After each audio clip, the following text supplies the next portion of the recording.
안녕하세요. 반갑습니다. 정세균입니다. 예, 인천 서구 하면 제 고향 같은 느낌이에요. 왜 그러냐면 제가 정말 형제만큼 가까운 우리 김교웅 동지와 이곳 서구 생각을 항상 하고, 또 제가 선거 때마다 서구에 항상 왔었잖아요. 그래서 서구의 인천 시민 여러분들을 자주 뵈었기 때문에 정말 고향에 온 그런 느낌입니다.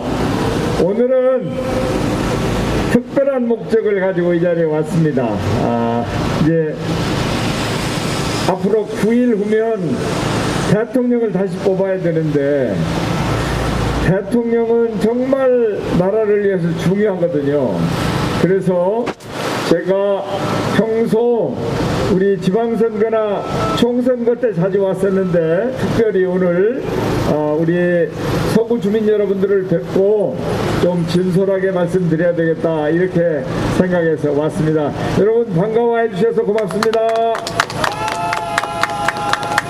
우리 김교웅 국회의원이 열심히 하고 있는 거 아시죠? 예, 정말 지난 총선 때 여러분들께서 우리 김교웅을 국회로 보내주셔서 시간이 많이 흘렀지만 정말 고맙습니다. 다시 인사드립니다. 감사합니다. 김교웅이 제 오른팔이에요. 오른팔.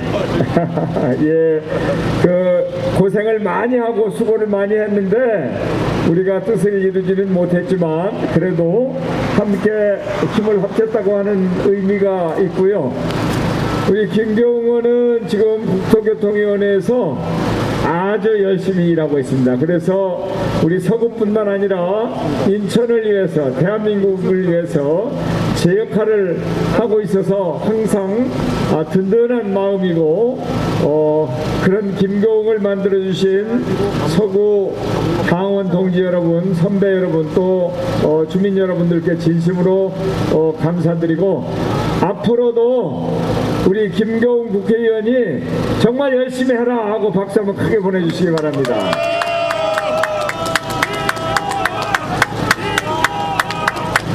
그리고 우리 서구의 김교웅 국회의원뿐만 아니라 인천 시의원님들, 또 구의원님들도 저에게 큰 사랑을 주셨습니다. 이 자리에도 여러분 나와 계신데 그 동지들에게도 이 자리를 빌려서 정말 감사합니다, 이렇게 인사의 말씀을 드립니다. 자, 이제 대통령 선거 얘기 좀 해보죠. 지금 지구촌 저 반대편 유라시아에서 전쟁이 일어났습니다. 러시아가 우크라이나를 침공을 했어요. 그래서 우크라이나 국민들이 심각한 참상을 겪고 있습니다. 그 뉴스를 보면서 너무 가슴이 아프고 안타까웠습니다.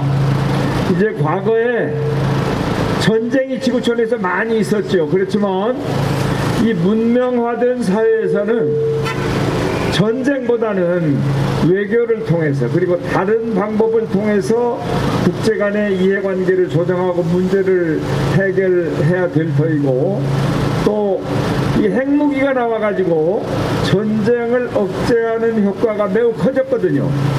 그리고 또 요즘에는 전쟁을 막 그렇게 옛날식으로 많은 인명이 살상돼 가면서 전쟁을 하는 것이 아니고, 전자전이나 좀 더 현대화된 방법으로 해서 사람의 목숨은 소중히 여기는 그런 시대가 되었는데, 지금 우크라이나에서 일어나고 있는 상황은 아주 참혹한 그런 상황입니다. 그래서 우크라이나 국민들이 참으로 불쌍하고 안타까운 생각이 드는데, 그럼 이게 과연 우크라이나만의 문제냐? 저는 우리 대한민국도 이 문제에 대해서 정말 신중하게 생각해야 된다. 특히 대통령이 되고자 하는 사람들은 어떻게 국민의 생명과 재산을 제대로 지킬 것인가 하는 것에 대해서 심각한 고민과 나름대로의 확고한 신념이 있어야 된다, 저는 이렇게 생각합니다. 지금 여당 후보나 야당 후보나, 다시 말해서 이재명이나 윤석열이나 당연히 전쟁을 원치 않겠죠. 그렇지 않겠습니까? 그리고 어떻게든지 한반도의 평화와 번영을 생각하고 있을 거라고 봅니다. 그런데 뜻하지 않게 윤석열 후보가 두 가지의 실책을 범했어요. 첫째가 뭐냐면은 선제 타격도 불사하겠다, 이런 얘기를 했거든요. 선제 타격이라고 하는 것은 공격을 한다는 얘기거든요. 미리 먼저 공격을 한다. 그건 전쟁을 얘기하는 겁니다. 전쟁 상태를. 그런데 이분이 그 말씀을 하신 것은 저는 아마 실수였다고 생각을 해요. 진심으로 전쟁을 원하기야 했겠습니까? 그런데 아직까지도 그 실책을 인정하거나 잘못되었으니까 정정하거나 그러지 않고 그냥 입장을 고수하고 있어요. 이거 옳지 않죠. 선제 타격 이런 거 하면 안 됩니다. 대화를 통해서, 그리고 다른 여러 가지 방법을 통해서 대화하고 타협하고, 그래서 평화와 번영의 길로 가야지 선제 타격 이런 거 하면 안 됩니다. 그러니까 제가 보면 이분은 기본 자질이 아직 준비가 안 된 분이라는 거예요. 또 하나가 문제냐면, 뭐이 문제냐면, 사드를 추가로 배치하겠다, 이렇게 얘기를 했거든요. 사드 배치 때문에 얼마나 우리가 어려움을 많이 겪었습니까? 그런데 그 사드 배치는 박근혜 대통령이 미국과 합의를 한 거예요. 미국은 우리 동맹국입니다. 그래서 문재인 정부는 박근혜 정부에서 합의를 했지만 우리 동맹국과 한 합의는 지켜야 된다. 그래서 사드 배치를 실행을 했죠, 우리 정부에서. 그러다 보니까 중국과의 경제적인 마찰뿐만 아니라 한류도 문제가 생기고, 중국에 투자했던 우리 기업들 굉장한 고통을 많이 겪었잖아요. 롯데 같은 데는 수조 원을 손해를 보고 철수하는 그런 일도 있었거든요. 가까스로 겨우 봉합을 해놓은 상태인데 그걸 추가로 사드를 배치하겠다고 그냥 얘기를 한 것은, 이분이 외교 안보 국방에 대한 기본적인 소양이 부족한 거예요. 그리고 자기가 어떤 얘기를 하면 정치적으로 어떤 어려움이 오는 것인지 제대로 분간을 못하는, 그야말로 초보적인 수준의 지식밖에 가지고 있지 않는 사람이기 때문에 그렇다, 저는 이렇게 보는 겁니다. 시민 여러분, 대통령은 대한민국 의사결정의 마지막 의사결정권자입니다. 그리고 대통령의 결정은 그것으로 끝입니다. 파이널입니다. 그래서 대통령은 절대 아무나 시켜서는 안 되는 겁니다. 이러한 윤석열 후보의 사드 추가 배치론이나 선제 타격, 이런 안보관에 대해서 미국의 안보 전문가가 참으로 무책임하고 무모하다, 이렇게 평가했습니다. 저도 같은 생각이에요. 거기에 더해서 무책임하고 무모하고 무지하다, 이렇게 봐야 될 것 같습니다. 이런 분을 대통령으로 만들 수가 없습니다. 우리 남북 문제 아직도 해결되지 않고 있죠. 지난번 문재인 대통령이 처음 취임했을 때 북한 핵 문제가 심각한 위기 상황이었는데 동계올림픽을 잘 활용해가지고 그 위기를 넘겼죠. 그래서 남북대화도 하고 북미대화도 주선했지 않습니까? 그래서 가까스로 평화가 유지되고 있지만 엊그제도 미사일을 또 쏘았잖아요. 미사일을. 그래서 살얼음판을 걷고 있는 심정으로 이 문제를 잘 관리해야 되는데 별 생각 없이 그냥 툭툭 던지는 이런 정도의 실력 가지고는 대한민국을 제대로 이끌 수 없습니다. 대한민국의 외교, 안보, 국방을 감당할 수 없습니다. 그래서 윤석열 후보는 이런 것으로 봐서도 기본 자질이 안 되고 실격이기 때문에 20대 대통령은 민주당의 이재명 후보를 꼭 선택해 주십시오.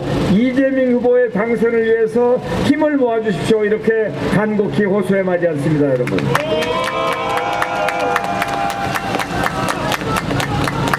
또 어떤 문제가 있냐면요.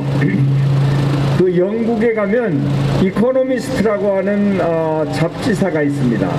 그런데 그 이코노미스트의 부설 연구기관에서 어떤 일을 하고 있냐면 매년 세계 각국의 민주주의 척도를 계산을 해요. 그런데 그들의 평가에 의하면 민주주의 척도가 우리 대한민국이 아시아에서는 1등이고 세계적으로는 16등이다 이렇게 나와 있어요. 그것은 인권이라든지 또 자유라든지 또 언론이라든지 이런 것들을 종합적으로 판단해서 그렇게 선정하는 것인데, 이 16이라고 하는 것이 지난 정부의 23위에서 7계단을 뛰어 오른 겁니다. 7계단을. 그러면 왜 이게 됐을까? 아마도 검찰 개혁을 성공적으로 추진한 것에 대한 가점이 반영된 것이다, 이렇게 봅니다. 검찰 개혁은 우리 국민들께서 1번으로 중요하다고 말씀하신 개혁이 검찰 개혁입니다. 문재인 정부는 검찰 개혁을 위해서 부단한 노력을 했는데 절반에 성공을 했습니다. 검경 수사권 분리를 했고 공수처를 설치하는 등의 절반에 성공을 했어요. 근데 왜 절반밖에 못했냐? 이 검찰 기득권이 너무 강고하기 때문에 그걸 깨는 것이 힘들었기 때문에 일단은 안 하는 것보다는 절반의 성공이라도 하는 게 낫다. 그런데 여기에 대해서 윤석열 후보는 어떻게 공약을 하고 있냐면, 지금 법무부 장관이 가지고 있는 검찰총장에 대한 수사 지휘권을 폐지하겠다. 그리고 법무부가 검찰의 예산 편성을 검찰과 합의해가지고 하고 있는데 그것을 검찰에게 넘기겠다, 이렇게 얘기를 하고 있거든요. 그 말씀은 다른 표현을 빌리면 기존에 검찰 개혁했던 것은 원점으로 돌리고 거기에 더해서 검찰권을 더 강화해주겠다 하는 말씀입니다. 여러분, 그토록 국민들이 영원하던 검찰개혁을 겨우겨우 절반 성공했는데 그걸 원점으로 돌리고 거기에 검찰권을 더 강화하겠다고 하는 윤석열 후보의 이런 생각, 이것이 아마 윤석열 후보 뜻대로 되면 세계 16위로 올라갔던 민주주의 척도가, 그 소리가 다시 25위, 30위로 후퇴할 거라고 봅니다. 우리 대한민국은 일본보다 민주주의에 있어서는 더 앞서 있습니다. 그리고 아시아에서는 1등입니다. 그리고 세계 많은 나라들이 야, 대한민국이 정말 경제적으로도 그렇지만 민주주의라도 성공한 나라이다. 민주주의와 경제에 성공한 지난 반세기 동안의 최고의 나라가 대한민국이다, 이런 평가를 받고 있지 않습니까? 그런 자랑스러운 대한민국의 민주주의를 후퇴하겠다. 대한민국을 검찰공화국으로 가져가겠다. 이런 분을 어떻게 우리가 대통령으로 만들 수 있겠습니까? 윤석열은 절대 안 됩니다. 이재명을 꼭 당선시켜 주십시오, 여러분.